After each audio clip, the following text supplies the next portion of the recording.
ராமருக்கு வரலாறே கிடையாது என அமைச்சர் சிவசங்கர் நிகழ்ச்சி ஒன்றில் பேசியிருப்பது சர்ச்சையை ஏற்படுத்தியிருக்கிறது.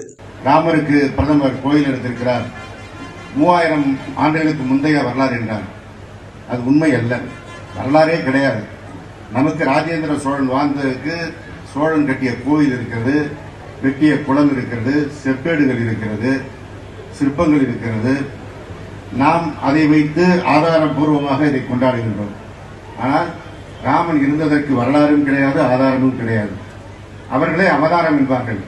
ஒரு அவதாரம் என்றால் பிறக்க முடியாது, அது கடவுள் என்று நாம் கொண்டாடுவது.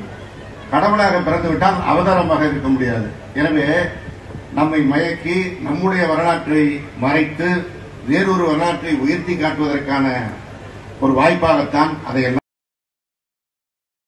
செய்திகளை உள்ளது உள்ளபடி தெரிந்து கொள்ள ரெஃப்ளெக்ட் நியூஸை சப்ஸ்கிரைப் பண்ணுங்க.